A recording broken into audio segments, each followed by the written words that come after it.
right, Peter, I think you're good to go.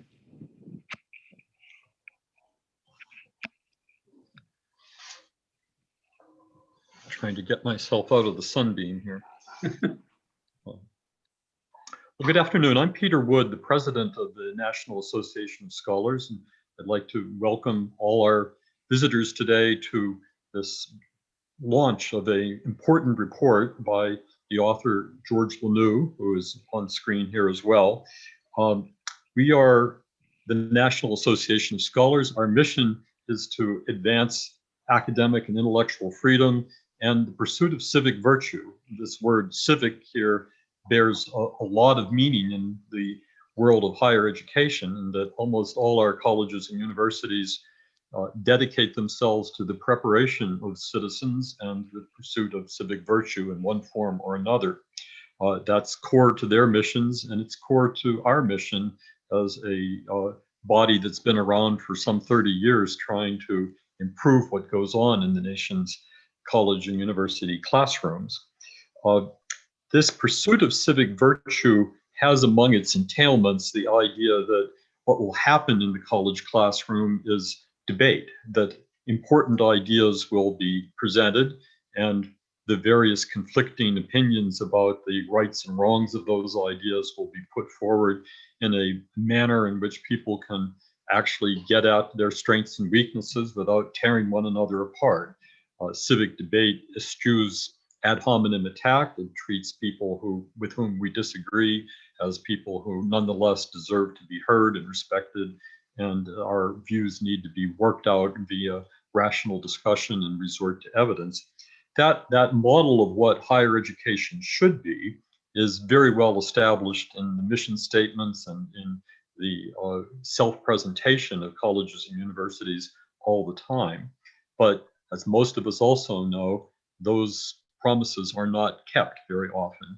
Important debates are brushed aside in favor of a kind of forced consensus. One view predominates over the others, and even the call for debate these days is met with questions about whether an opposing opinion is really hate speech or does violence in some form to those who disagree with it. George Lanou, in the last several years, has been making a major effort to try to correct that situation. He is the author of a book titled Silent Stages, The Loss of Academic Freedom and Campus Policy Debates. George is Professor Emeritus at the University of Maryland, Baltimore County. He has a long record of accomplishments before this, but today's work is a kind of follow-on to Silent Stages. He's going to be taking us into one particular silenced stage, if I'm saying that correctly, which is the non-debate on our college campuses over immigration. This is a topic that doesn't need a great deal of introduction from me, but I should say that the National Association of Scholars has been paying some attention to it for the last few years. Many of our colleges and universities have declared their campuses to be sanctuaries. That is, they permit, encourage non-documented aliens to come to campus, to be enrolled as students, even hired on faculty. They decline to cooperate with federal authorities attempting to enforce federal law on this. So we've taken some interest in that and have been generally proponents that some fairly robust support of immigration law should be what happens in higher education. But even that's open for debate, and not much debate happens. So I'm very much looking forward to George's explanation of the nature of this particular complicated debate that is so central to American identity. Who are we as a people? How much of that depends on immigration? I think that we can find that this is a complicated matter and well deserving of the time and attention that our college classrooms should be giving it, and unfortunately, fairly routinely do not. A little bit more on George's background. He is previously the director of Columbia University's Teachers College graduate program in politics and education.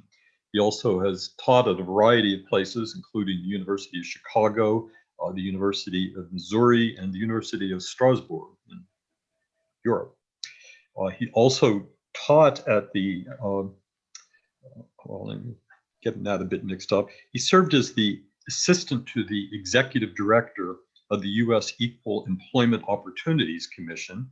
He was the U.S. Labor Department's principal trial expert on equal pay litigation, and the American representative to the International Experts Conference on Legal Measures Against Discrimination on basis of nationality, ethnicity, and racial grounds. He has a BA from Hanover College, and his MA and PhD in political science are both from Yale. I will introduce our other two speakers a little bit later on. I want to give time now to George. Welcome. We're delighted to have you and delighted that you worked with NAS to bring this new report to light. So welcome. Thank you, Peter. I'm pleased to be here. It's a sober moment in our nation's history, and appropriate, I think, that we discuss the benefits of civil debate about public policy. So some of us have a heavy heart today, but I think the work we're doing is quite appropriate. Let me say thank you first to Peter Wood and to the National Association of Scholars. If there's anybody on this broadcast that does not know NAS, it is a central source for research and critical essays about problems facing contemporary American higher education.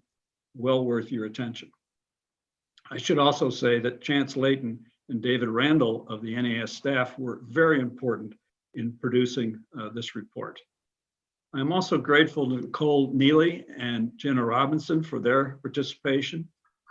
Nicole will be introduced in a few minutes, but I just wanted to say that I've been following the litigation that Speech First has won against really major heavyweights, the University of Michigan and most recently the University of Texas, to eliminate speech codes. Jenna Robinson is the director of the James G. Martin Center on Academic Renewal. It's also a wonderful source, publishes essays almost every day on problems in higher education in North Carolina and nationally, and it's something, it's a very worthwhile activity. Thank you for the attendance at this, the unseen audience. It's wonderful to be able to speak to you without wearing a mask. We are certainly all 6 feet apart across the nation, and so I look forward to this event. I think everybody here has an interest in increasing support for the expressions of public policy, diverse viewpoints on campuses, though we may disagree about particular immigration and border security policies. And that is why my report is focused on calling for debate and providing a context for such events rather than advocating any specific policy. Thus, the title of my report is Rebalancing the Narrative, Higher Education, Border Security, and Immigration Policy. Peter has given you a little bit about the intellectual history of this project, and I'll just add a few sentences. As a professor for more than 4 decades of constitutional law, civil rights, and First Amendment, I'm very familiar with and practice the concept of the use of debate as an educational tool.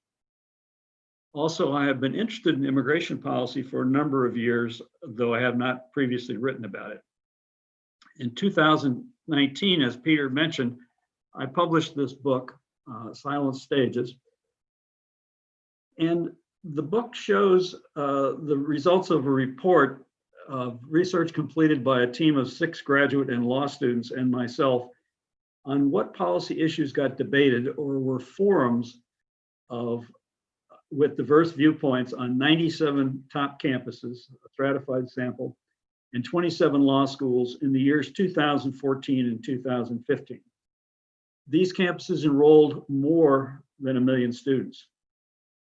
We found that public debates about policy were very rare, and forums often were advocacy sessions for a single viewpoint. Among the subjects almost never debated were immigration and border security policy. I've now completed similar research on policy debates and forums on 37 North Carolina campuses during the pre-COVID 2018 and 2019 years, and the Martin Center will release that report fairly soon. Again, the same results: very few actual debates and forums with diverse viewpoints. Immigration policy and border security issues were almost totally ignored. Since by that time, these subjects were clearly major national issues, and also in North Carolina, why the omission? The 70-page report that NAS is releasing today attempts to answer that question and suggests how border security policy and immigration policy should be publicly debated on campus. Now, the research I've done cannot get into the question of what goes on in specific classrooms. That would be impossible to research, and even if you could get access to the syllabus, you don't know how the subject is actually treated.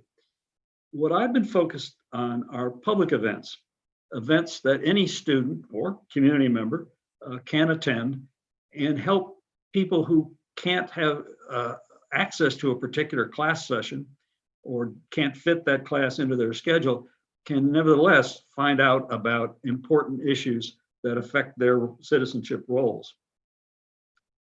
Now, why have campuses neglected to do this on immigration and border security policies, and as my research shows, on almost all other public policy issues, despite, as Peter pointed out, a consensus that this is something that their citizenship preparation function should include?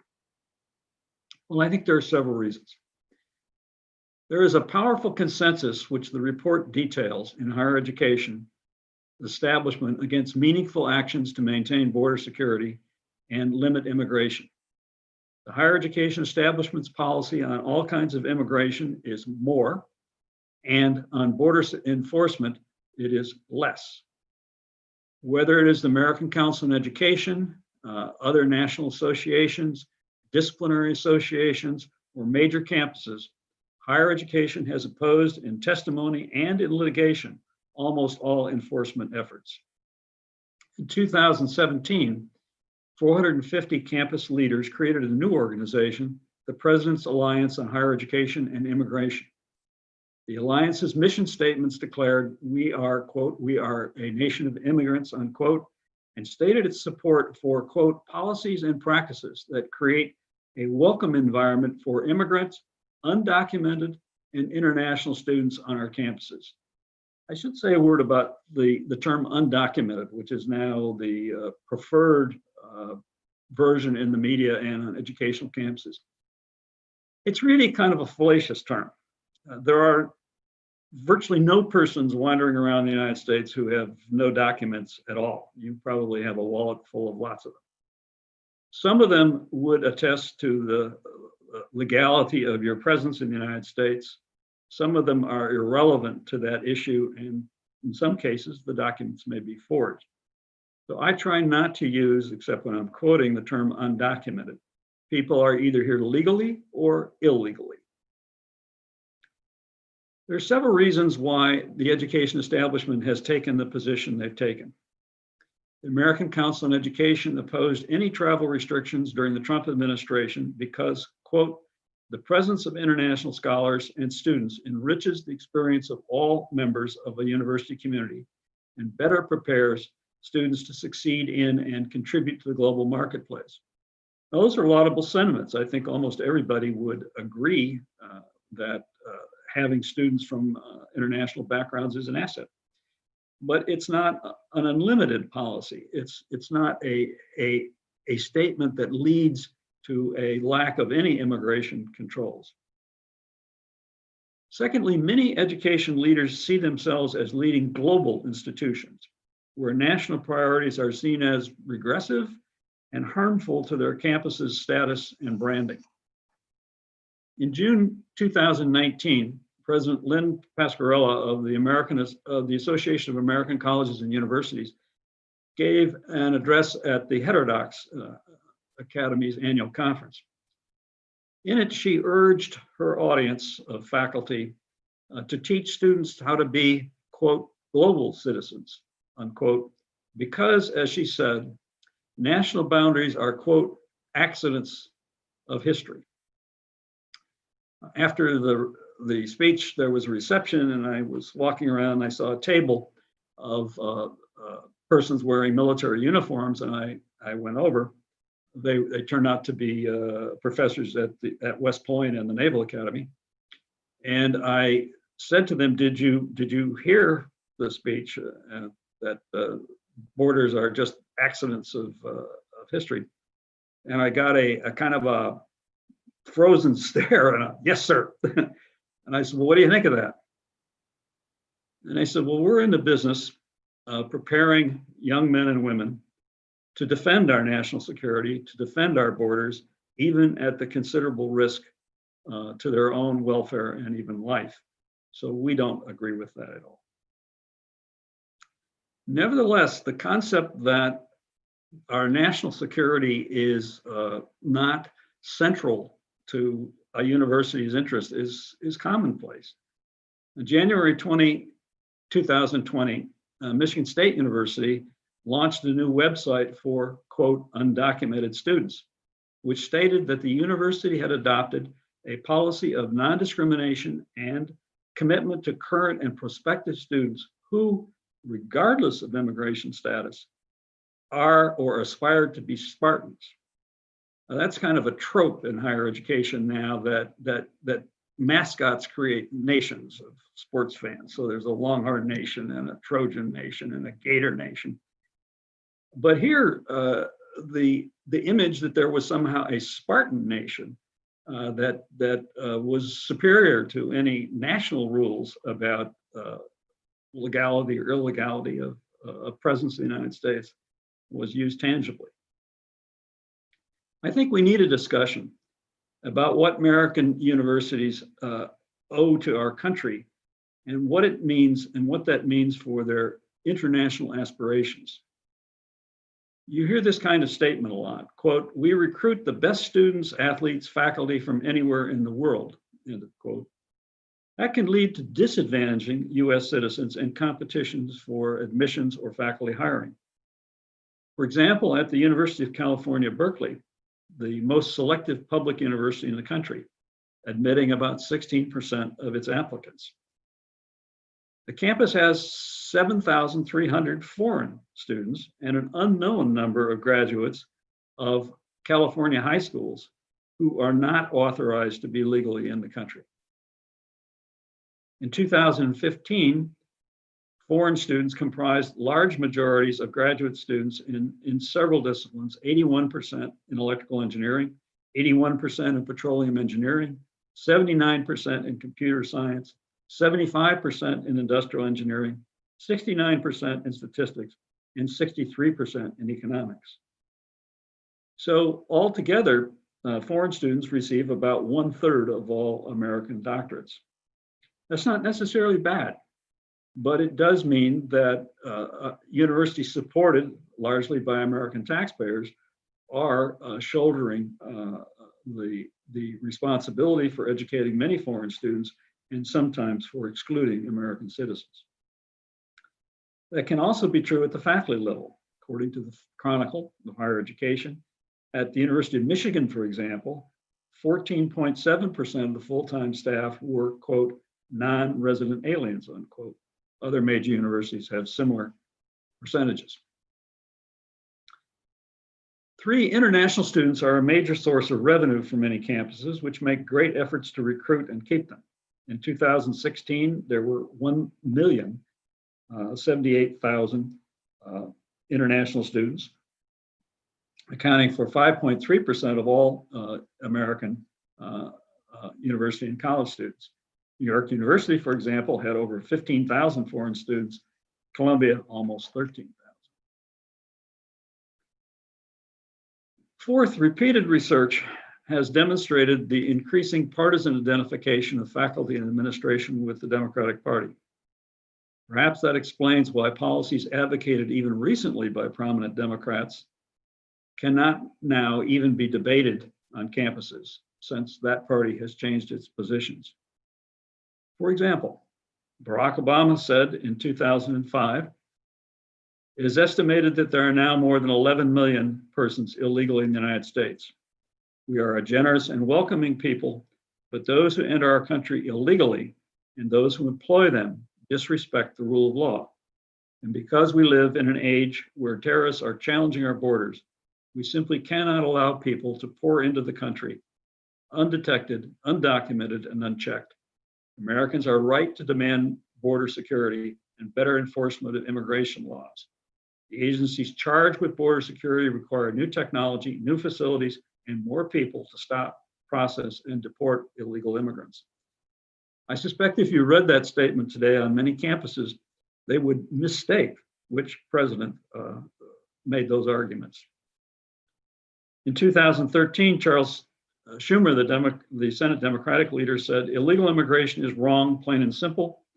Until the American people are convinced that we will stop future flows of illegal immigration, we will make no progress on dealing with the millions of illegal immigrants who are here now and on rationalizing our system of legal immigration. It's plain, simple, and unavoidable. And Senator Schumer and then Senator Joe Biden supported the Secure Fence Act, which would have built a 700-mile steel border, wall on the border. When that was the position of leading Democrats, there was no outcry to debate those policies on campuses. But when they were supported by Republicans, the higher education establishment almost universally condemned them. Finally, higher education has a general aversion to debating controversial policies. It doesn't sponsor them except on rare occasions. It's partly because of its branding images, partly because of presidents and deans have become adverse to controversy. And furthermore, on these kinds of questions, immigration, border security, some student activists will insist that debating them makes them feel unsafe. And the threat of giving, quote, xenophobia, unquote, a platform will deter many faculty and administrators from wanting to be involved. Nevertheless, it's obvious these are important policy questions and will be engaged off campus, often in a less civil and informed environment, even if the campuses ignore them. A well-structured debate between informed people conducted in a civil manner can have three outcomes for students and the others in campus communities. First, a person who has a previous position on the matter can now better articulate the reasons for it. Second, hearing new arguments, a person might change his or her mind. And thirdly, listening to both sides might help a person understand how complex these issues are and become undecided while searching for more information. All of these are desirable educational outcomes. So the question is then, what should be debated? And if Chance, you can put up the slide with the debate topics, that would be helpful. Thank you. A question that needs to be considered before you get into specific immigration policies is, what is the optimal population size for the United States? By whom and when should those decisions be made? There's a new book out by Matthew Iglesias, 1 Billion Americans, The Case for Thinking Bigger. We can have a lot of discussion about that concept, but the reality is that population growth benefits some specific corporations, including educational institutions, but it has a lot of negative impacts for other people who do not have the ability to organize their interests, and we can discuss that. Secondly, if Chance, that's good. Are national borders, particularly the United States borders, legitimate? There are some people in the country who believe that the whole of America is stolen land, and the whole premise of the United States is illegitimate. There are other people for religious or other reasons believe that all national borders are illegitimate. So if a debater believes that the United States borders are not legitimate, then that needs to be confronted before we get into any questions of appropriate border security policy. Third, if America's national borders are legitimate, how should we deter unauthorized entry?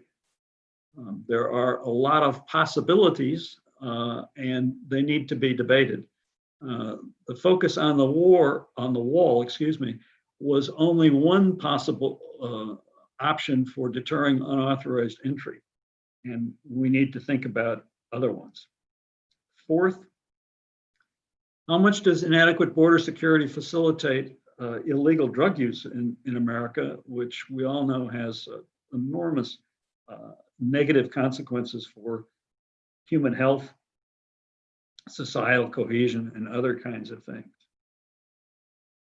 Fifth, what sanctions should there be for violating immigration laws?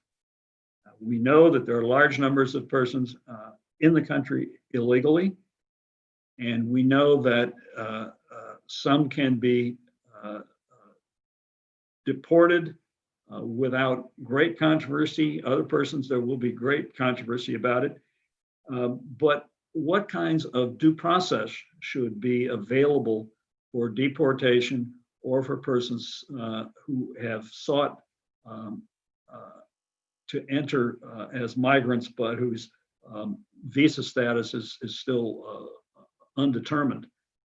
Can we have a process that's fair, but is not so burdensome that it just breaks down?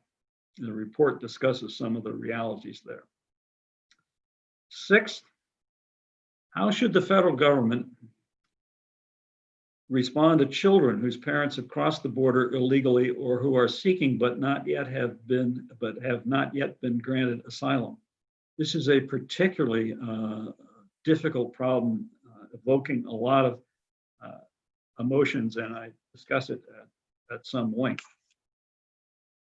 7, what steps should be taken by the federal government and state and local governments to distinguish citizens from non-citizens within the United States border? Homeland Security estimates that there are about almost 700,000 visitors to the United States who've overstayed their visas. What should happen there? And then there are other persons who have come in to the country without ever having a visa. How should we deal with them? 8, how should the federal government deal with illegal aliens currently present in the United States? The common estimate is that there are more than 11 million. Should they all be deported? Should effective deportation be limited to persons who have committed other crimes? Should there be some sort of amnesty or path to citizen? These are all important questions to debate. And 9, how much power should state and localities have to determine immigration and border policy? A number of states and localities have decided that they're sanctuaries and that they will not only cooperate but actively deter federal enforcement activities. 10, what public benefits should be given to persons in the country illegally and furtively? And which of these benefits should be given to persons on the public path to citizenship, but who have not yet attained that status? In 1982, the Supreme Court, in a case called Plyler versus Doe, required all public schools to educate school-age children regardless of their legal status. 18 states offer illegal aliens in-state tuition rates for public universities. But there can be great stress on local governments when there are large numbers of people in the country illegally who are demanding educational services, housing, health services, and other kinds of things. So I think that's something that needs to be debated. 11, How many immigrants and refugees should the United States admit?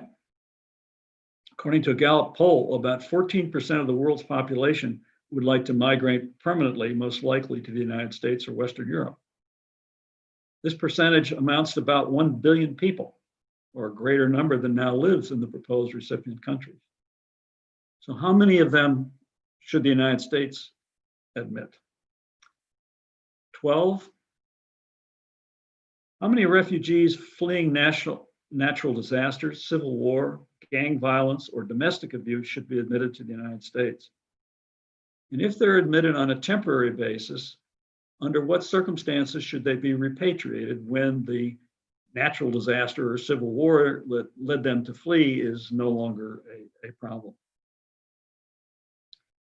And 13, which is perhaps the most complex of all, should national and local policies aim toward assimilating immigrant groups into American society? There was a time in which there was a clear consensus that that should happen. Now, because of the philosophy of multiculturalism, it is considered that by many that various groups should remain separately and have a legal status that entitles them to various sorts of affirmative action benefits, and would create an incentive for them not to assimilate. So the question of whether immigrants should be encouraged to see themselves as a separate, enduring cultural political group may well influence the outcome of all of these questions.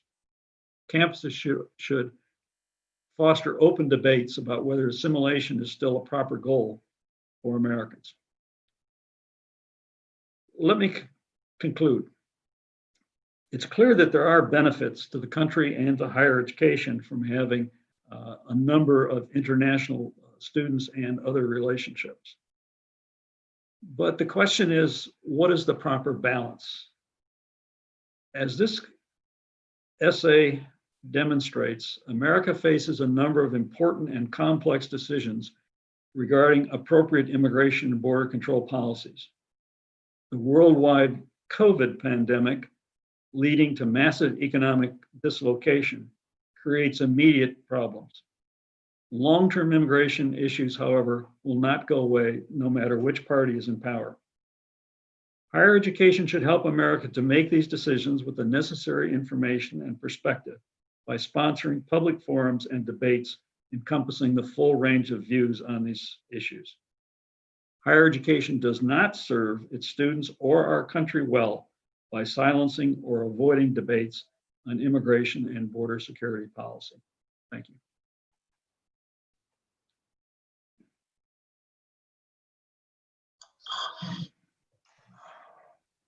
Thank you, George. Well, you've put a lot of questions on the table, or at least it told us what questions should be on the table, even if we don't have a table quite large enough to hold them. I'm next introducing Nicole Neely. George has already sort of introduced her. Nicole is the president of Speech First, which is a relatively new watchdog group that is attempting to protect free speech on campus, a enterprise in which NAS is also engaged, as are several other groups. Nicole's group has been pursuing this, among other things, with a very effective legal strategy. She was previously the president of the Franklin Center for Government and Public Integrity. Was also the executive director and a senior fellow at the Independent Women's Forum. She was the director of public policy at the Cato Institute and a director of research policy for the Winter Group. She's a graduate of the University of Illinois, has her degree also from Pepperdine School of Public Policy. Nicole, I hope in the next few minutes you will give us answers to George's 13 questions, but if not, that's okay. Okay, yeah, I'll try to, let me see if I can knock out in 10 minutes. Thank you so much for having me, Peter, George. It's always an honor to be on a panel with you, and I love to hear Jenna speak, so it's a real honor to be among such distinguished company. Speech First, as you mentioned, is a nationwide membership association. We defend students' rights on campus primarily through litigation. So over the past 3 years that we've been around, we've sued the University of Michigan, University of Texas, which is my husband's alma mater, the University of Illinois, which is my alma mater, Iowa State University, and hopefully we'll be filing a new lawsuit in February, so stay tuned for that. To me, this chilling that George has alluded to in his wonderful book, Silent Stages, is I think it is the greatest threat to free speech on campus these days. Certainly free speech zones, speaker fees, security fees, those are bad things. But to me, the self-censorship epidemic is terrifying, and that it worries me greatly. There's been extensive polling done on this issue. Most recently, the Foundation for Individual Rights and the College Pulse had one come out this past fall. And the numbers are consistent with what we've seen throughout the years. About 60% of students regularly refrain from discussing topics on campus because they fear either disciplinary repercussions from their schools or pressure from their peers, bad grades from their professors. And so students faced with that just frankly don't discuss topics that are controversial. And immigration is one of them. Actually, the poll looked at it and broke out 36% of students said that they are uncomfortable discussing immigration specifically. And digging into the demographics a little bit, Hispanic and Latino students are actually the ones who report that it is, are the most likely to report that it's challenging. And so who is doing the chilling on campus? Sadly, it is everybody. It is the students. It is the administration. It is the faculty. This is just a super widespread problem. We can throw dozens of anecdotes at this, which I will try to do in a super rapid fire fashion. But in 2016, the University of Minnesota, they're known for having a bridge in the middle of campus spanning a river. And student groups are allowed to paint on it. The college Republicans painted, it's something related to building the wall on that. Those students, unsurprisingly, were reported to the bias response team. Bias response teams are programs that Speech First has litigated in all our cases, where students are, and for many of our viewers, I'm sure, they're probably on your campus. They are programs where universities have portals on their website where students, faculty, members of the community are actually encouraged to report on each other. So it'll be on umich.edu, utexas.edu. In many cases, reports can be filed anonymously. So unsurprisingly, those reports are weaponized, and very often those are related to discussions around immigration, around citizenship, things like that. So bias response teams are a very powerful tool in chilling and shutting down speech, because even if a student is exonerated for speaking on a matter of public policy on a public university campus, which is fully and completely protected by the First Amendment, it is terrifying. It is a hassle. It is punishment by process, because a student will be reported. It will go to a bias response team that is made up of university administrators, often campus police, sometimes very high administrators, provosts, deans of students. The student will have to go and stand before this panel and answer questions about their speech they engaged in and have to defend themselves. I mean, this is virtually a star chamber related to speech. And at the end of it, it's, no, you hurt somebody's feelings. And that's discouraging, right? Nobody wants to deal with that hassle. And students, for the most part, they feel obligated to go, because many campuses have specific directives that say if you disobey or ignore a campus order, you can also be subject to discipline. So they go in because they have to. And think about the power dynamic. It's an 18, 19, 20-year-old who is standing before a bunch of administrators. They don't know what this report where it will go. Will it go in their permanent file? Will it be used against them? Will they lose out on a scholarship or maybe a study abroad opportunity? Will they not get a letter of recommendation? So that's why we see more often than not students actually just refraining to discuss controversial topics altogether. A 2017 report by the Foundation for Individual Rights in Education actually noted that 14% of bias response teams at the time actually had a specific category related to immigration and citizenship. So that's something you could say, I felt that somebody was biased against me on the basis of this specific category. And so it's the kind of thing where you're really encouraging and teeing up people to see and perceive aggressions related to this. Over the years, over the past 3 or 4 years, there have been dozens and dozens of incidents around the country. Immigration, obviously, is a very hot topic at a national level. And it's heartbreaking that people can discuss this topic on CNN, but they can't discuss it on our public and private university campuses around the country. In 2019, Cal State University, Los Angeles, their students, Young Americans for Freedom chapter, held an event to discuss the wall. And there were a number of professors that complained about it. A Public Freedom of Information Act request found about 3 professors that had issued these crazy statements, emails back and forth to each other. One of them said, "I nearly had to cancel class because of how shaken I am about seeing a Build the Wall banner on our campus. I am far from the only one on campus whose physical and mental well-being was attacked today." Another one said the activism was blatantly racist and called for the president to immediately revoke all permits for such programming and student groups that make such hateful work their core. A third instructor wrote that if a campus group supports family separation policies or even turning away migrants at the border, that it would be a criminal act. Her email, which is riddled with typos, also states that she teaches a course on human rights. And you know, it's one thing for professors who maybe don't fully understand the First Amendment, sadly, to discuss this. But then let's look at what the school's responses to these are. The university president sent an email to the entire university campus, writing that he recognizes the cost of supporting free speech on campus and that he cannot remain silent in the face of actions that ostracize our students who are immigrants or children of immigrants. So think about the message that sends to the tens of thousands of students, as well as faculty and staff who might hold that viewpoint on campus. It's telling you, you know, if you have this viewpoint, if that's your opinion, sit down and shut up. Your views are not welcome here. The same thing happened in 2019 at Wake Forest University. There was a student government election and somebody put up an Instagram post that said he wants to build a wall between Wake and Winston-Salem State. Okay, right, 2 colleges. Obviously, you're not going to build a wall. This is a joke. Ha, ha, ha, college rivalry. The university president, again, put out a statement saying the impact on the community is widespread and harmful, even though the post may have been a parody of a national issue. And so students are now in a position where they can't use humor, they can't use satire, they can't use parody because people's feelings might be hurt. The school said that they were gathering details about the incident. They thanked people who reported the Instagram post to the bias response team and everybody who had shared their personal experiences with them. And so, I mean, just how widespread this is crazy because, again, these are things that can and should be discussed. UNLV the same year, Turning Point chapter, they had a table where they had a Build the Wall banner. The banner was torn down. The contents on the table were swiped to the ground.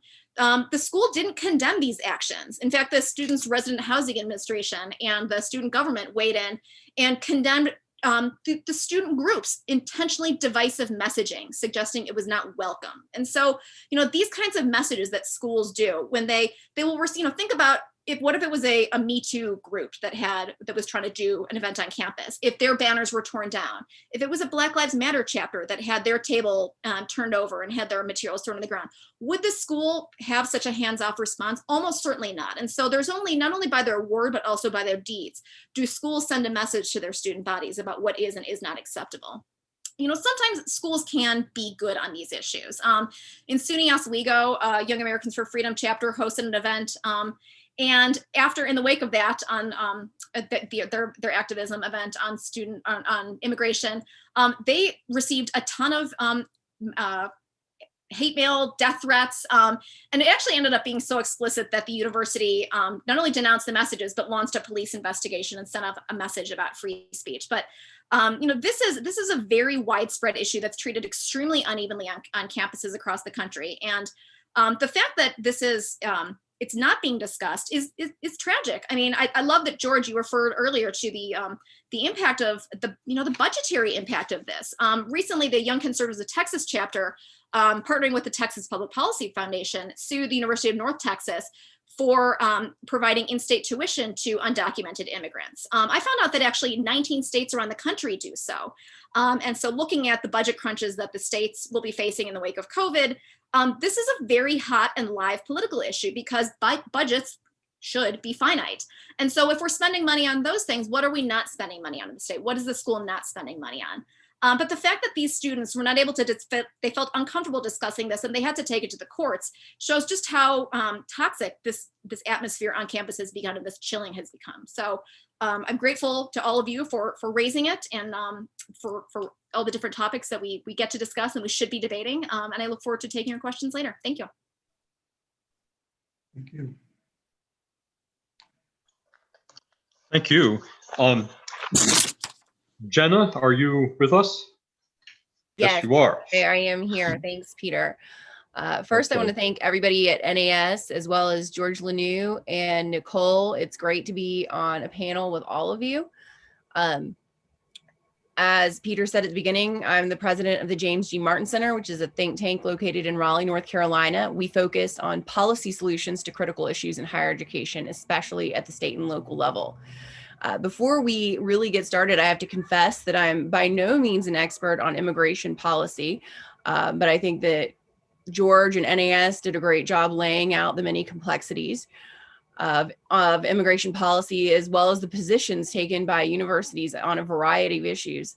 That said, there are 3 immigration issues that I think are well worth those of us who study higher education to pay attention to, and that is because they have very significant effects on higher education. The first immigration issue of importance to higher ed is DACA, of course, Deferred Action for Childhood Arrivals. The next is foreign student visas. And the third issue is Chinese espionage in American institutions, recently through both Confucius Institutes and the Chinese Students and Scholars Association. These issues merit very serious consideration and debate on campus. And of course, as George outlined, those things are not being debated on campus. Campuses have a monolithic attitude towards immigration. These issues are also, of course, significant to the broad immigration debate, but especially salient in higher education. And of course, recently, Trump's coronavirus travel ban also had a significant impact on higher ed.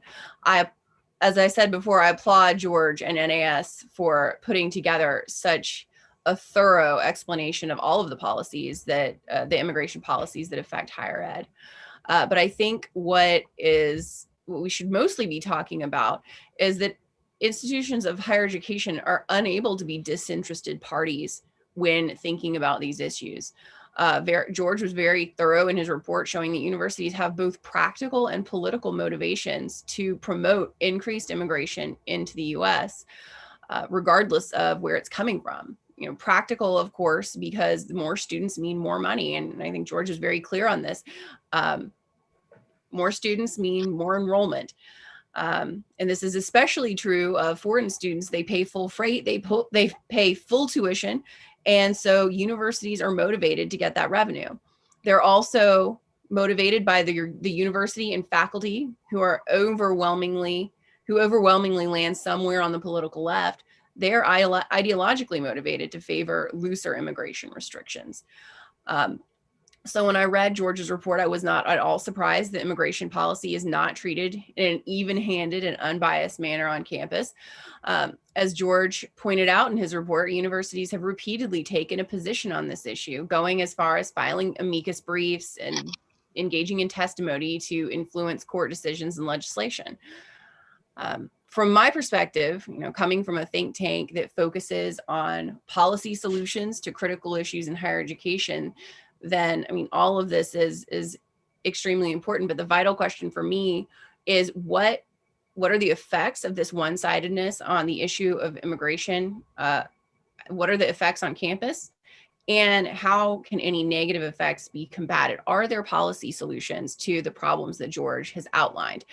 And I think that the policy solutions, obviously there are federal policy solutions for the questions of immigration, and those I am not going to talk about today. But what I am going to talk about are the policy solutions, the negative effects of stifling speech on campus, and the policy solutions to that stifling of speech and debate on campus. So first, I want to go over the negative effects of lack of debate or kind of monolithic one-sidedness on the issue of immigration. And I think the first that is often not thought about is this could be a threat to academic freedom. It's possible that universities are preventing or discouraging faculty members from studying immigration in a scholarly, objective way. Of course, we've gotten used to people on campuses, students and faculty alike, talking about immigration from an emotional perspective rather than a scholarly perspective. And I think that that is having a dampening effect on real scholarly research. Next, as Nicole mentioned, students and faculty who are in favor of immigration restrictions feel the need to self-censor on this issue. And while it's not a university policy that is stifling free speech, it is de facto stifling of free speech when people don't feel comfortable speaking up on an issue and are not in an environment where they are made to feel comfortable. Lack of policy debates on campus also mean that students don't have examples of civil discourse on the issue of immigration. And if the past year has taught us anything, it's that this nation needs better examples of civil discourse. Our young people especially need better examples of civil discourse. And lastly, there is the lost opportunity for students to form their own opinions. And this is what universities should be doing, is allowing students to form their own opinions. And students will likely begin to see immigration through that same emotional lens that they're so used to, instead of evaluating policies objectively, which I think is really, it's against what should be the mission of the institution, to allow students to either remain ignorant or to use emotion instead of objectivity to evaluate policy ideas. All of these issues are deleterious to the campus environment, to open inquiry, to honest debate, to intellectual curiosity. And so we should be thinking about what can we do to remedy the problem. And there are several policy solutions that go some of the way to getting that done. All of these policy solutions, as I said, speak directly to the health of discourse and inquiry on campus, not to the issue of immigration. And I'll lay those out briefly. First, universities must eliminate restrictions on campus free speech. This is the absolute baseline that has to be done. Students and faculty must be able to speak freely without fear of university reprisal. Because where restrictions are on the books, they will almost certainly be used against students who hold unpopular opinions. And that is what Nicole was just talking about with her examples of bias response teams. Next, universities should adopt the Chicago Principles or a similar statement that demonstrates the university's commitment and I'm quoting here, the preservation and celebration of the freedom of expression as an essential element of the university's culture. Universities must also commit themselves to institutional neutrality. And this may require action from state legislatures. Here in North Carolina, legislatures passed the Campus Free Speech Act, based on model legislation from the Goldwater Institute. And that model legislation includes provision to ensure that institutions, and I'm quoting again now, should attempt to remain neutral as an institution on the public policy controversies of the day, except insofar as administrative decisions on such issues are essential to the day-to-day functioning of the university. The institution may not take action as an institution on the public policy controversies of the day in such a way as to require students, faculty, or staff to publicly express a given view of a public controversy. And I think that there are very few states right now who have adopted provisions like that. North Carolina is one of the few. And in fact, the provisions in the model legislation were watered down a little bit here in North Carolina. But I think it does provide a backstop on how universities can present the opinions of their administrators and staff. And lastly, as George recommends in his book, Silenced Stages, universities should sponsor public policy debates in order to encourage civil discourse and expand the number and types of opinions that are presented on campus. And as we know, from George's thorough research, both in that book and in this report, those types of debates are just not happening right now. And to the extent they are, they're being done by the Federalist Society, not by the university itself. University boards of governors, and in some cases, state legislatures should be the ones to take the lead on these issues. University administrations have demonstrated by their actions that they are not interested in furthering free speech and protecting free speech and fostering debate. These policy solutions, if implemented, can work together to create an environment of open inquiry and honest debate on campus. However, and I think this is the bigger challenge, the culture of the university must also change.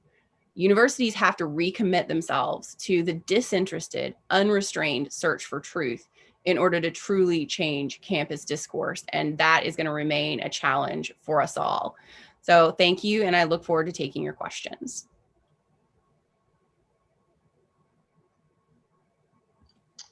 Thank you, Jenna.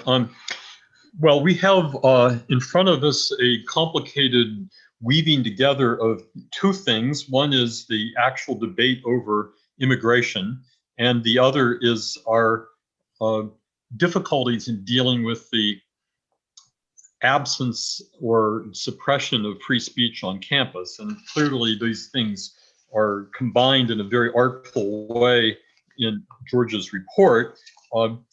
So I need to open this with some questions, which I hope will be actually a bit difficult, in that if we're going to have a debate, it's important not simply to say how nice it is to debate or how important it is to have a debate, but actually to lay out some positions that are debatable. The 13 questions that George posed are indeed questions, but there are no answers available even in this hypothetical discussion. What is the optimal size of the US population? Jenna, do you have an opinion? You're muted. Sorry, like I said earlier, my expertise on immigration is limited only to things that touch on higher education, and that is not a question, frankly, that I've thought about before. So, like you said, that to me at least, I don't know the answer to that one. Well, fair enough, but let me ask you one which I feel morally certain you must have some answer to, which was George's 13th question, which has to do with the national and local policies that either aim towards assimilation of immigrant groups or give pride of place to those groups' self-determination within the country. You're here in the US, you can't help but have an opinion about that. Yes. I think it is vitally important to share with newcomers to our country the institutions and the traditions that make the United States a good place to be. Not glossing over the problems that we've had in the past, but making it clear that our Constitution, our Declaration of Independence are the reasons that the United States is the way it is, the reason it is attractive to immigrants, and the reason it has been successful. And I think not sharing those traditions and institutions and our history has gone a long way towards creating divisiveness and many of the problems that exist in our country today. Okay, I'm going to throw Nicole to the wolves on this. Can you dispute what Jenna has just said? For forcing you into the debate here in a position that may not be your own, but Over assimilation? yeah. Well, no, I mean, I certainly echo what Jenna said about, I do think that there is a reason that people want to come to America. They believe in what we stand for, in our values. And I don't think there is anybody around the globe that thinks that America is not or has not had a flawed history. And as Jenna said, I think it's important that we acknowledge some of that. And certainly some aspects of our history has been glossed over a little bit. But I look at my own family history. My mother actually right now is a resident alien. She has a green card. She's from Ireland. Whereas on my father's side, my father's family they're Japanese American. They moved here at the turn of the century, but they were put in an internment camp. Even though they were born in America, my grandparents were born in America. They were interned at Manzanar. My grandmother's family, actually, I found out during lockdown when I was doing research, they were repatriated back to Japan. And when my grandmother married my grandfather in Tokyo, she had to have her citizenship reinstated in order to move back to America and raise my family. And so it is, there is this beautiful history of people wanting to be in America and people struggling through being America. My grandfather's father, my great grandfather, once in 1952, he was one of the first people, once the naturalization laws were changed, who applied to become a naturalized citizen because he desperately wanted to, since he emigrated here in 1906. In the wake of all the Japanese internment stuff, I look at what happened to my dad's generation, kids who were born in the post-war era. They tried so hard to be American that they repressed everything about being Japanese. They all had American first names. They were all Eagle Scouts. They all played baseball. I know absolutely nothing about being Japanese. And it's a little bit sad for me now, and I'm kind of trying to bring that back, but they made a real effort to do that. And now we look at, who is getting into, and, looking at the Harvard case. I mean, who has been able to succeed in this country? Who has been able to thrive in this country? It's been people who have made a huge amount of effort and I look at Asian communities around the country. I look at voting trends from this past election of what kinds of messaging resonated with different groups. The socialism message or anti-socialism message resonated most strongly with Cuban immigrants, with Venezuelan immigrants, with Vietnamese immigrants. And that to me that's a really informative, instructive thing. So I guess I agree with Jenna. And sorry, that was sort of a long-winded way to put it, but. Well, it's okay that you agree, but with you fail the test of showing that this issue is actually debatable. So, but I'll let that go. I want to turn to George. There is a kind of deep question here, which in simplest terms would be, is debate possible? We live in an age when there are many philosophically minded people who tell us, no, it isn't. Debate is simply an exercise in privilege by those who have the power to control it. It's an illusion. What we really have is the propagation of opinions, and all this stuff that you're talking about. That was nice back in the days when universities could look on liberalism and tolerance with a clean conscience, but nowadays we know better. Systemic racism is everywhere, and the postmodern reality is that there is no such thing as a factual statement. There's just people with competing biases seeking power. So what is all this debate stuff you're talking about? Or aren't you just behind the times?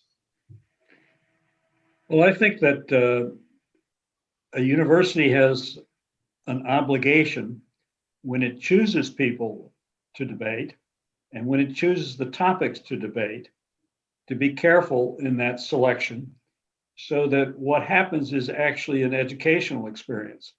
Sure, debates are part opinion, but they're also part fact. There are arguments to be made about unintended consequences of various policies. And if students never hear those kinds of things, if they don't hear people who respect one another and who can make a rational, articulate argument for it, then they're missing something basic from their educational experience. I think one of the ways a good debate should begin is by a statement of what the two debaters have in common, what they agree upon. If they, for example, agreed that American borders are properly constituted, but that they disagree about what should happen to people who cross those borders, that's one thing.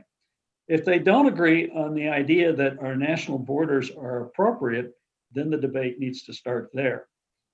But if universities take the position that there are no real facts, no one is ever objective, what does that say about what goes on in classrooms? Does that mean that nothing that transpires in classrooms is valid? I don't think a university would ever go that far. So the issue is, what kinds of experiences can universities provide apart from specific classrooms which reach only a small percentage of students, so that any student who is interested in what health policy should be, what educational finance should be, what immigration policy should be, students from any discipline and also community members should be able to hear people who are the kinds of exemplars of reasoned discourse that universities say they model. I find all that compelling and conforms to my own views of things, but I need to be the devil's advocate here. A few years ago, Americans began importing a term that seems to have cropped up first in British universities, titled no platforming. And no platforming we now recognize as a form of silencing debate. You don't want to invite somebody whose opinions you regard as mistaken, because by even giving them entry into the debate, you're granting them a degree of legitimacy. So climate deniers are no platformed, and racists are no platformed, and so on. This form of silencing actually takes a philosophical hard line against the very idea that there could be debate.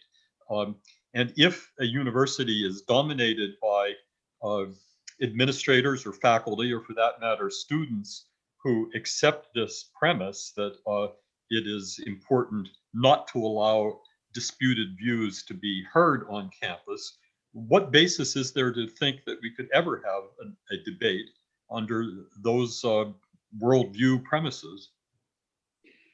Well, I don't think that the people who take those positions are actually majorities. They are the public, the opinion polls that have been done of students, for example, show that possibly 15 to 20% of students would shut down debates. But they speak loudly. They intimidate administrators. And so that minority controls the dialogue on a campus. And I think that's where legislatures, boards of trustees, and one would hope administrators would step in and say, no, we are committed to rational civil discourse about the toughest problems our country faces. We need to have those discussions.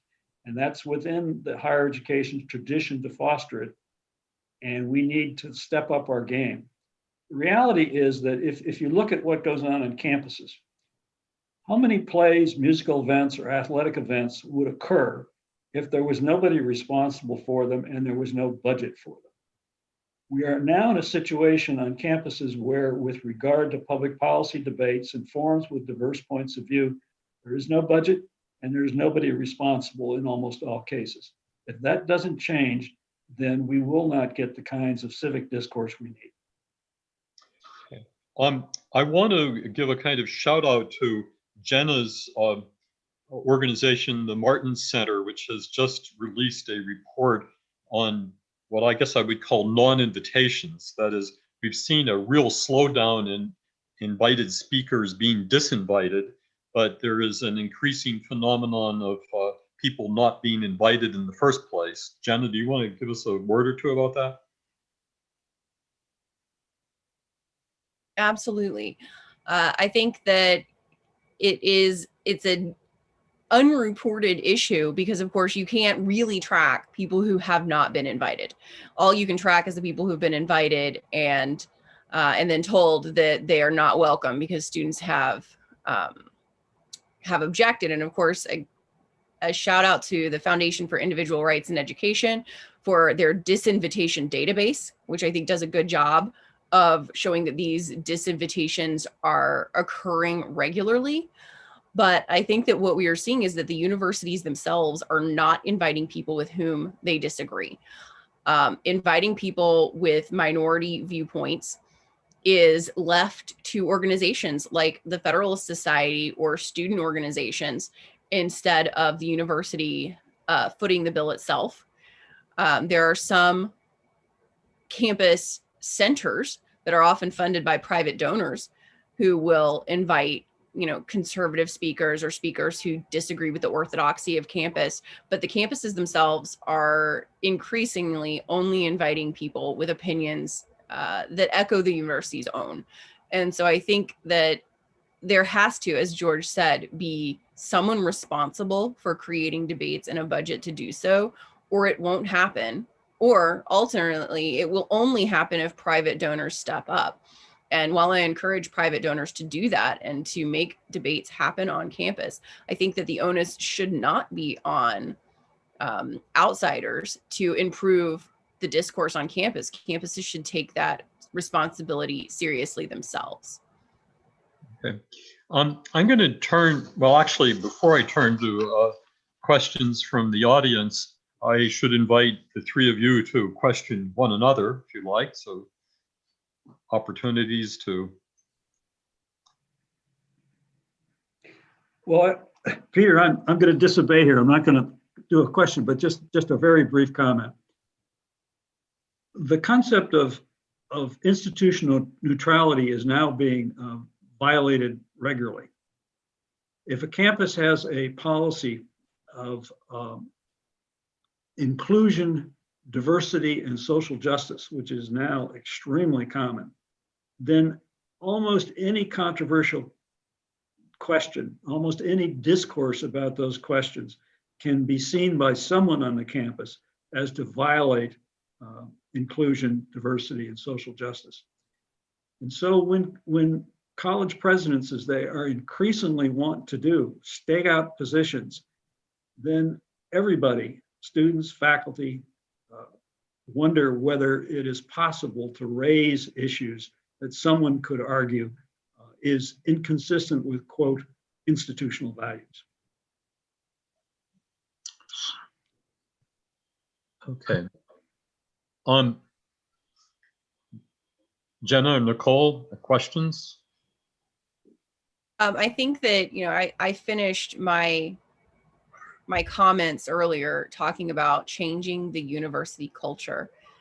And I think that is the harder thing to do. We can and have gotten the right policies in place at some universities. And Nicole with Speech First, as well as FIRE, have won lawsuits against universities who are blatantly violating students' rights. But creating a culture of free speech on campus is harder. And, I want to put the question out to anyone is, what can be done to change the culture? I'll take a shot at that. I think we ought to be mindful that much of American higher education has been alluded to is now in a dire financial situation. It doesn't affect every college and university, but it affects most of them.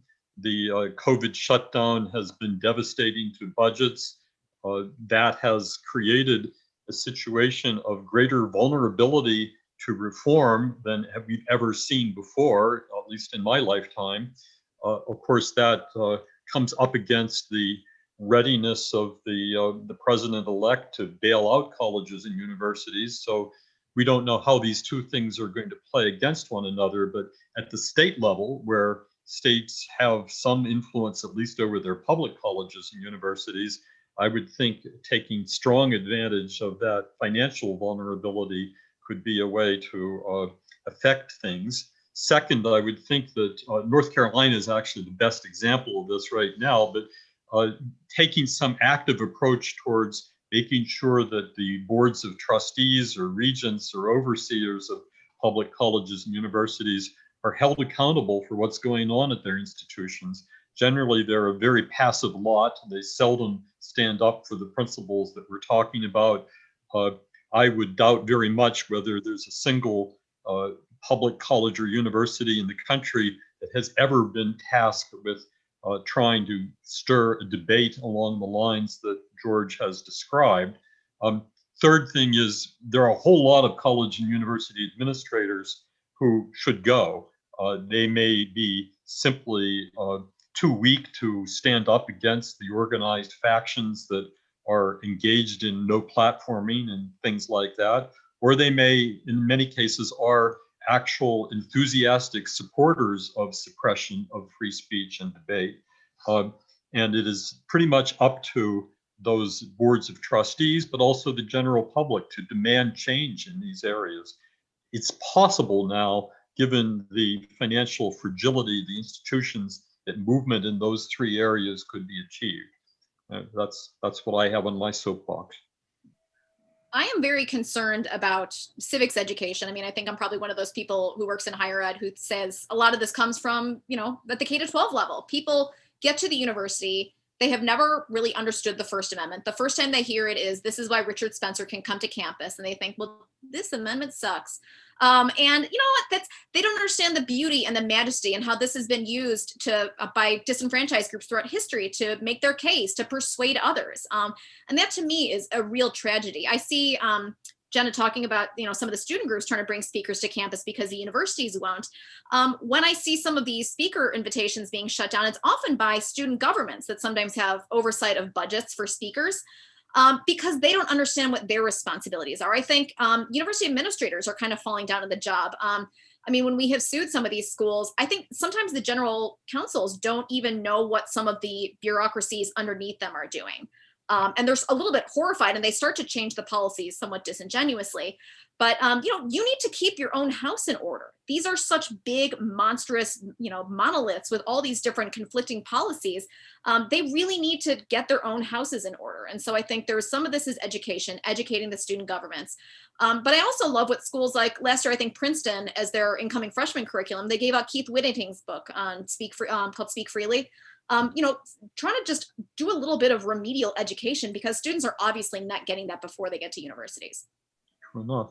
Well, now let us see what our audience thinks about what's been transpiring for the last hour or so.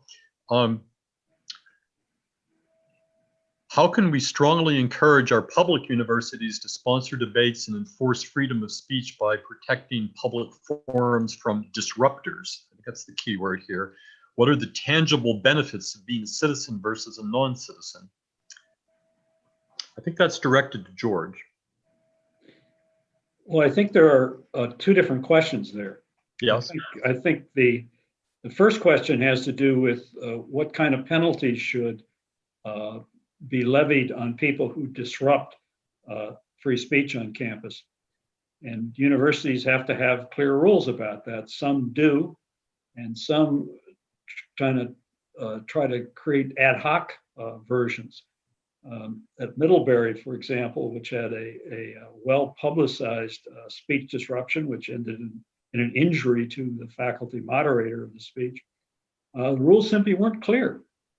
And if Middlebury had staked out ahead of time saying you have the right to, at the appropriate time, ask a question, you have the right to try to persuade other people after the event that the speaker was wrong, but you do not have the right to shout down or in other words, or in other ways, disrupt the actual event itself. Now, for the second question, I think was benefits for citizens and non-citizens. Yes. Is that correct? Yes. Well, as I mentioned, the Supreme Court in the case Plyer versus Doe has said that everyone who is living, citizen or non-citizen in the United States, has a right to K-12 public education. That is now constitutional law and is unlikely to be changed. So the real questions are not K-12 public education. They're whether whether non-citizens should have the right to be considered in-state students if they have lived in a state for a period of time, or if they've graduated from a state, from a high school in a state, or attended a community college in a state. That's an educational issue. Then the most recent controversy has been about the public charge rule. For decades, immigration policy has said that you can't just come here and collect various kinds of welfare, that you have to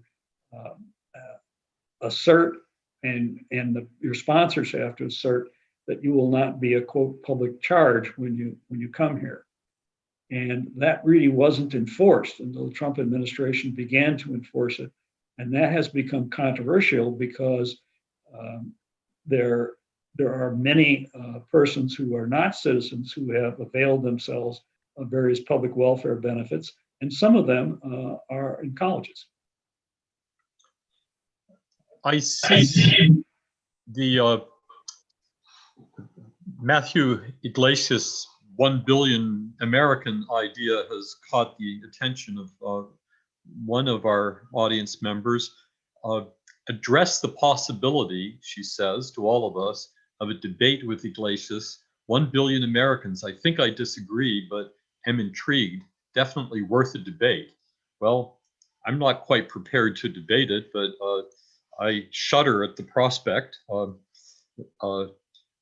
Where would one begin to debate it? I would think that if I were thrown into an impromptu debate, I would start looking at what the quality of life in America depends on, what levels of consumption and what access to jobs and things like that. Haven't read Iglesias' book, so I don't know how he manages to convince himself that this would be a positive development. George, you brought it up, so you got to tell us something. Well, I used it as just kind of an attention getter. At the moment, I don't think there's any political support for that. But the fact is that the United States population is growing pretty rapidly. In 1980, population was 26 million. By 2019, it was 328 million. So that's an increase of about 1 million people in a fairly short, 100 million people in a fairly short period of time. And of those, it's estimated that post-1965 immigrants and their descendants made up about 72 million of those people. and will account for 105 million more by 2065. So immigration policy has a lot to do with the overall population size of the United States. And we know that there are certain interests that would love to see as many people as possible. But other people in our politics is skewed toward population growth. What mayor, county executive, governor doesn't say, we're doing fine. Look at, we've grown, our tax base, our population, all these things have grown. And yet there are other kinds of downsides of that growth with regard to pollution, water quality, the protection of the environment, endangered species, and just the general livability of a society. So we need to debate, how many people do we really want here? And where are the optimal places for them to live?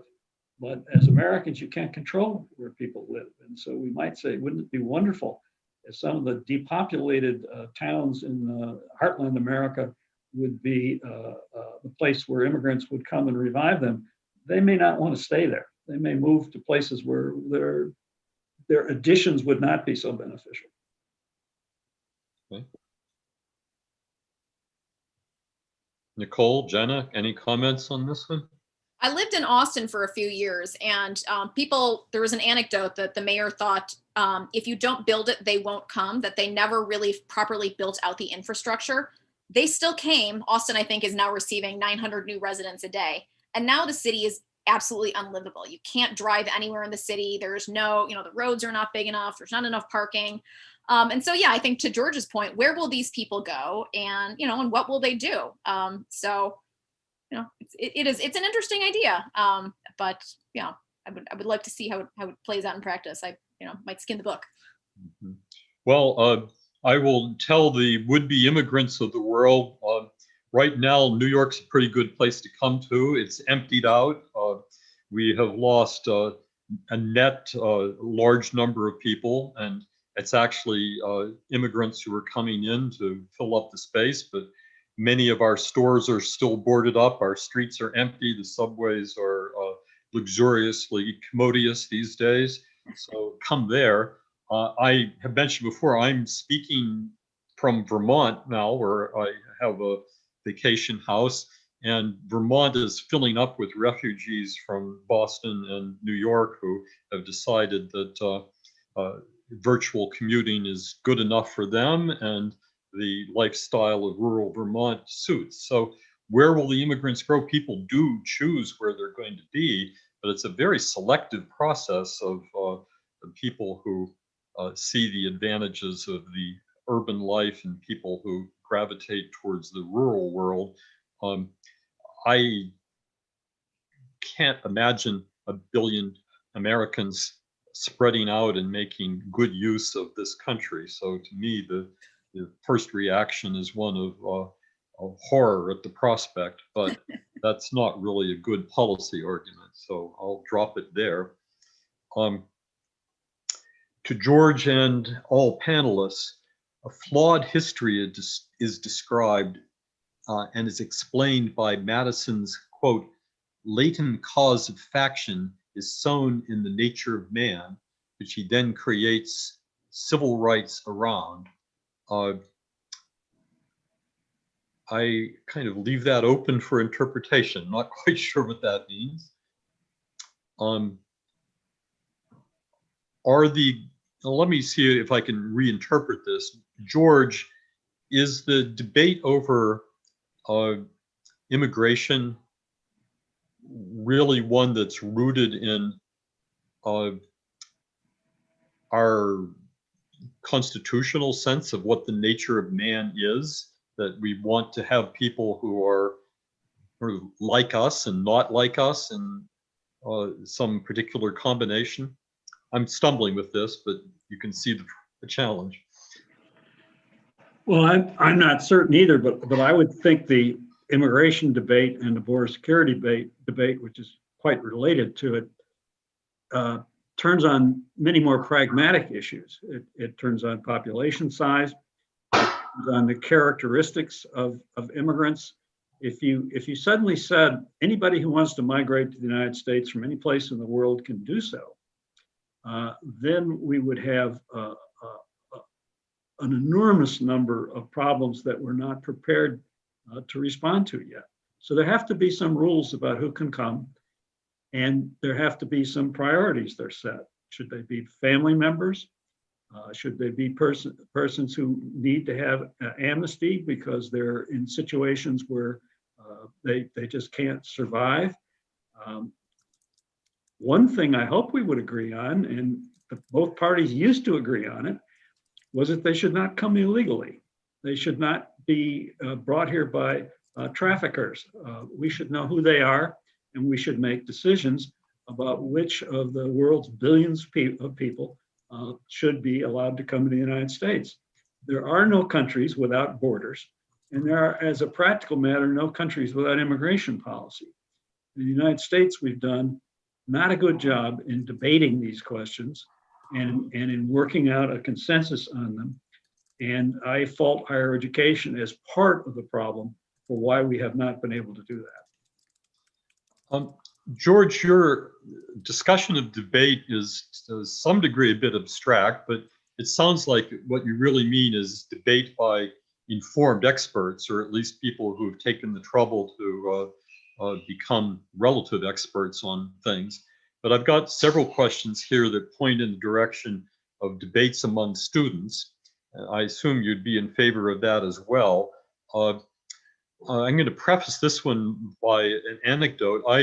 I'm friends with a man whose career is encouraging college debate and who has now encountered debate leagues where to begin a debate, each participant has to declare what his or her preferred pronoun is. And there are a whole set of rules that basically impose on the debaters a worldview that may not be their own, and they have no choice. If they want to debate, they've got to sign up for this exercise in political correctness. So turning to the question here, how about encouraging courses in debate and activities of debate teams on campus by taking a view on an issue that is not one's own? The debater has to research and learn about other viewpoints. Also, the use of role-playing practices or games can be used in classroom methodologies. Well, those are all familiar pedagogical techniques. How are they withstanding the temper of the times? I spoke to some students at a school recently where a professor is under investigation for employing the Socratic method because he was challenging students, just trying to probe and get them to go a little bit deeper and back themselves up. So I think that is in real danger, and that is really sad because he hadn't even staked out his own position. He just was, kind of trying to play devil's advocate. Have you thought about this? What about that? And that was considered hostile and hateful. Mm-hmm. And how did that resolve itself, or did it? It is an ongoing investigation, still open, but it has chilled all the students on campus as well. I mean, that's, I think, kind of the neat thing about these investigations is you don't have to bust everybody. Just one or two targeted investigations really just shuts the whole campus down. It puts a paler on everything. George, you were going to say something on this? Yes, I think in-class exercises that include debates are a good thing. That's something that any class that deals with public policy certainly should encourage. I think debate teams are a good thing, but the reality is that the debate teams almost always, their competition is almost always off campus. And the premium is put on being able to argue any position, whether you believe in it or not. Now, that could be a good intellectual exercise, but I don't think it's a substitute for bringing in people who actually have a knowledge of a subject and are committed to one side of that subject, so that students can hear people who are really well prepared and respectful and model the kinds of public policy discourse that we hope we would have at our national and state level, and too often don't. I see on our clock that we're running out of time here, and I'm tasked with bringing this delightful discussion to some kind of close. I see a question that might help me with that. So should organizations like the National Association of Scholars sponsor virtual forums for debate and multiple worldviews and invite viewers online? Well, I'd be quite happy to sponsor such debates. I'm not in fear of the platforming. Having viewers online, that's a somewhat dicey issue. You can attract people who are not really prepared to engage in this, but I'd be willing to give it a try and see how it works out. I would like to, first of all, thank George for a tremendous report. The questions that he's raised materially about the nature of immigration in our country and procedurally about how this should and has not yet been a matter of open and academic discussion and of genuine exchange of views are both significant advantages to what the NAS wants to accomplish. We favor this sort of free discussion. I would like to ideally find ourselves in a place where the substance of those 13 questions could be debated out. Of course, that would take many hours to do, but it would be well worth the endeavor. I want to thank Nicole. I think this is the first time you and I have met, but Speech First is doing just fabulous work in advancing the cause of student rights to free speech and exchange and challenging this academic culture that finds that idea unacceptable or at least unattractive. And Jenna and I have known each other quite a while.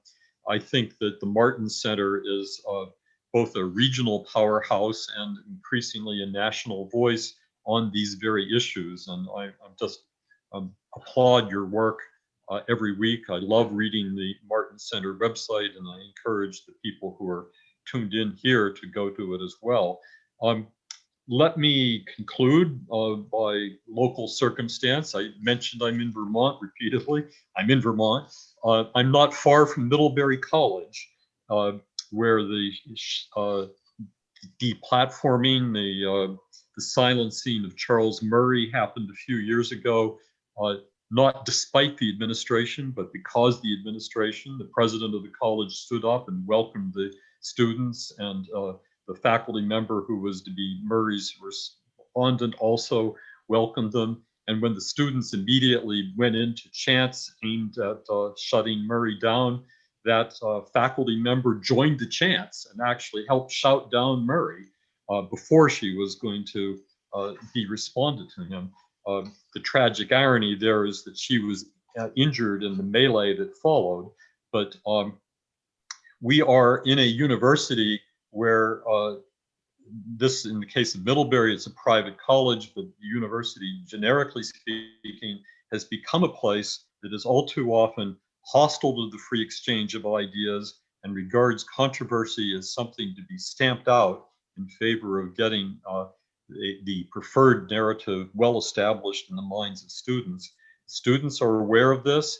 If there is any resource that we really can turn to here, it's that large majority of students who know that their education is being mangled by a system that prefers to propagandize them than to educate them. And educating them certainly means opening the door to a real exchange of ideas, and that restoration of what used to be the cardinal principle of tolerating what your opponent has to say, listening carefully to his arguments and his evidence, and making your best response to that, and perhaps changing your mind, because after all, the purpose of debate is really to persuade, and one of those people that should be open to persuasion is you, the speaker, who just may be wrong in your initial premises.